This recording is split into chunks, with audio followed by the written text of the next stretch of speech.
Welcome to India Inside, the GCC Advantage. We're your expert guides from CoreBridge, and we're here to explore the strategic growth of global capability centers all across India. Exactly. On CoreBridge GCC Desk, our job is really to partner with global firms, with governments, and help them identify and accelerate that next wave of investment. This show is for you, the global and Indian leaders who really want to understand India's full potential as the world's GCC hub. We try to distill all that complex data, the policy changes, and the strategic thinking into actionable knowledge. And before we get started with today's deep dive, a quick request. Please follow this show. It really does help us reach more leaders just like you. Okay, so today we are tackling, I think, one of the most critical shifts happening right now in the GCC landscape. It's the move to regional ecosystems, we're calling this one. Tier-2 India beyond Bengaluru and Hyderabad. Let's set the stage a bit. For 20 years? If you were a global company setting up a hub in India, the answer was almost automatic. It was Bengaluru or Hyderabad. They really defined the first 2 decades of this whole global capability center movement. And just for context, when we say GCCs, we mean those dedicated internal centers focusing on high-value work R&D, analytics, core corporate functions. Right, but that era, that concentration in just a couple of cities, it's hit a wall. I mean, that success has created its own strategic risk. A huge risk. We're talking about, incredible strain on infrastructure, soaring operational costs, especially real estate. And the big one, attrition. The attrition numbers are just staggering. In those big metros, you're often looking at 20 to 25% annually. That turnover is like a silent tax. It just erodes efficiency, institutional knowledge, and quality. And that is exactly why we're exploring the next chapter today. Tier-2 India is stepping up. And it's not just as a cheaper alternative, but really as the only scalable solution. I think that's the key word, scalable. These cities offer a kind of triple convergence, a much lower total cost of ownership, or TCO, a deep and untapped talent pool, and critically, some very proactive state policies. If you're looking to scale your team to 2,000, maybe 4,000 people, the traditional centers, they just can't handle that kind of growth sustainably anymore. So that brings us to the scale of it all. I mean, where are we right now? Today, India hosts over 1,600 GCCs. Employing nearly 2 million professionals. It's already a global powerhouse. It is. But the growth curve is what's really astounding. The 2024 NASSCOM Zinnov estimates project that by 2030, we'll see that rise to 2,500 GCCs. And 4 million employees. Doubling in just a few years. You just can't fit another 2 million high-value jobs into Bengaluru and Hyderabad without the infrastructure completely breaking. Which is why global firms are now actively looking elsewhere. It's not just about cost saving anymore. It's about business continuity. It's about talent stability. So how does a global CXO know when a city is, ready? When we talk about Tier 2, what's the guarantee that you're not just stepping into a capability void? That is the critical question. And readiness isn't an aspiration. It's based on very measurable metrics. Our 2024 Ecosystem Mapping Report, for instance, it identified 15 Tier 2 cities that meet 4 key parameters. We really filter for true GCC readiness. Okay, so let's walk through those 4. In your experience, which one do firms underestimate the most when they're making this shift? I'd say it's a combination of the first 2. The first is obviously talent availability and the employability index. You need the numbers, but you also need graduates who are ready to plug into a corporate environment. Right. The second, and I think this is the one that's often underestimated, is the quality of digital and physical infrastructure. We're talking about robust fiber, new commercial real estate, and rapid 5G deployment. So the old narrative of these being underdeveloped areas is, well, it's outdated. What about the government's role? That's the third parameter, the strength of state policy incentives. Is the state government being proactive? Are they offering real customized frameworks? And then the fourth, which is maybe the most important for day-to-day operations, is the overall ease of doing business. How fast you get clearances? Is there real operational support? Based on all that, the map is really being redrawn. We're now seeing these major capability centers popping up in cities like Ahmedabad, Indore, Vadodara, Coimbatore, Kochi, Bhubaneswar, Jaipur, Chandigarh. It's becoming a true national distribution of high-value work. Which brings us to the economic case. Yeah. I mean, the bottom line, why move? Well, it starts with some pretty staggering cost advantages. But the key is that it's without the capability compromise that firms used to fear. Let's get into the hard numbers, because this really changes the whole ROI calculation. If you compare Class A office rentals in a city like Ahmedabad or Indore to, say, Bengaluru. The difference is massive. you are looking at costs that are 60 to 70% lower. That kind of savings hits your balance sheet on day one. 60 to 70%, that's just the rent. That's just the rent. Now you factor in lower wage inflation, less competition for niche talent, and better staff retention, which means you're not constantly recruiting and training. And your total cost of ownership savings, your TCO, it averages between 35 and 40%. 35 to 40% is a huge number. So what's the catch? Is there a hidden risk? Are firms giving up network reliability or access to specialized skills to get that saving? That was the old fear. But the idea that these are talent deserts, that's been completely debunked. I mean, taken together, these Tier 2 cities are home to over 1,500 engineering and management colleges. The talent is there, it's educated, and crucially, it's loyal. And the retention numbers absolutely prove that loyalty. I think this contrast is the most critical point for any sustainable operation. We said the metros are battling 20–25% attrition. Right. In these Tier 2 locations, we're consistently seeing rates between a remarkable 8 to 10%. That stability just transforms the quality of your output. And it maintains that institutional knowledge. You're not losing it every year. On top of that, the infrastructure has really caught up. Smart city investments have pushed rapid 5G deployment, new expressways, metro connectivity. They are highly functional business hubs now. And we can't forget the quality of life factor. For your mid-level leaders, the people actually running the center day to day, shorter commutes, affordable housing, that's a huge retention tool. A massive one. And all of those benefits are then amplified by really targeted policy. This is where the competition between states becomes a huge advantage for global firms. Okay, let's shift to that policy environment.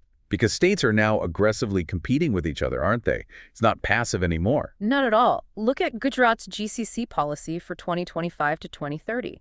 They're offering CapEx and OpEx subsidies, payroll support, patent filing help. But the really smart part of their policy Is what? They offer higher reimbursements for investments that are located outside of the main hubs of Ahmedabad and Gandhinagar.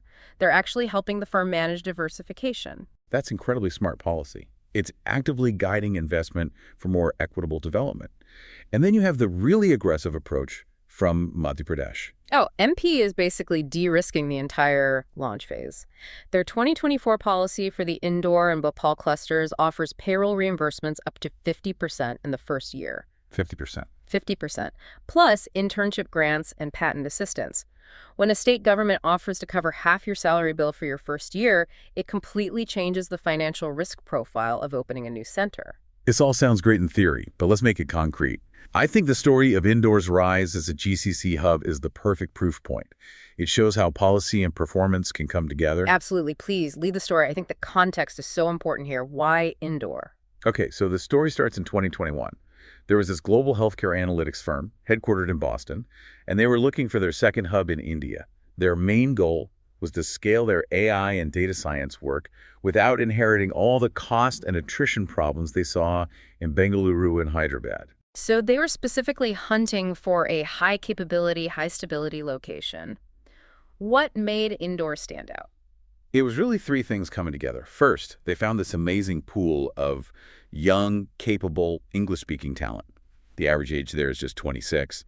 Second, they went all in on the MP GCC policy, securing that tiered payroll reimbursement. The 50-30-20 model. Yeah, exactly. 50% in year 1, 30 in year 2, 20 in year 3.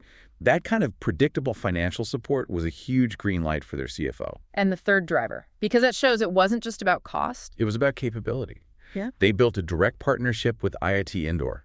They created a custom training pipeline for advanced data analytics that guaranteed the quality of their first batch of recruits. And what were the results? What did that look like after 24 months? The results were phenomenal. They built up a 450-person analytics center of excellence.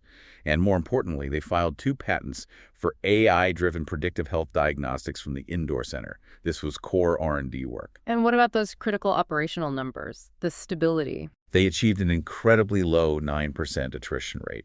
That's less than half of what they would have expected in a metro. And the bottom line, they reduced their total cost of ownership by 38% compared to their original projections for a Tier 1 city. 38%. That's not just savings, that's a strategic advantage. And that one success story, it creates a ripple effect. It proved the model worked, and it brought in 2 more big GCC investments in 2023. That's how Indore became Central India's GCC hub. Which brings us to the big strategic question for any CXO listening right now. Are India's Tier 2 cities the next billion-dollar GCC corridors?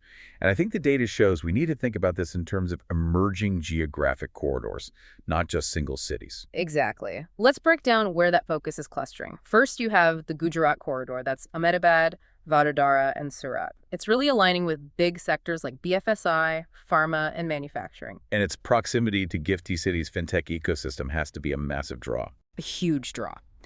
Then you have the Madhya Pradesh corridor, centered around Indore, Bhopal, and Jabalpur. This is being positioned as the affordable innovation hub. The policy there is specifically promoting AI and high-end R&D with those patent-linked incentives. So they're targeting deep tech. Explicitly. Then down south, you have South India's next wave.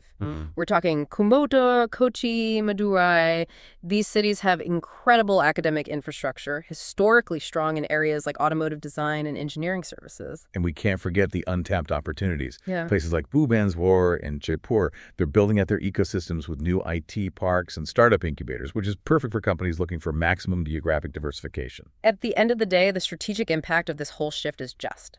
It's powerful for a global firm. First, you have clear cost efficiency, that 30 to 40% lower TCO. Second, you have regional development. Each GCC is creating hundreds, if not thousands, of high-value local jobs. And third, and maybe this is the most critical point in today's world, is global diversification. Spreading your capabilities across different regions reduces your enterprise risk. It builds resilience. Which brings us to our final section, the Tier 2 playbook. Based on our work helping firms make this exact shift, we've distilled it down to 5 essential themes for a successful launch. These are the key takeaways. So number 1, and maybe the most important for quality, is anchor with academia. You have to build those deep partnerships with local universities early on to secure your talent pipeline. Absolutely. Second, leverage policy fully. You need to structure your investment to combine state-level incentives with central government R&D programs. If you don't, you're just leaving money on the table. Third, think about hybrid governance models. It can make a lot of sense to keep your senior strategic leadership in a metro, but put your operational scale in the Tier 2 city. That's a very smart approach. Fourth, build local leadership early. Don't just fly in managers from Bengaluru. You need to develop your mid-management from the local talent pool from day one. They understand the culture, and they are far less likely to leave. And finally, number 5, invest in community development. Things like local transport, housing initiatives, skill development. That's what builds long-term loyalty and really solidifies those low attrition rates. Looking ahead to 2030, the conclusion here is, I think, undeniable.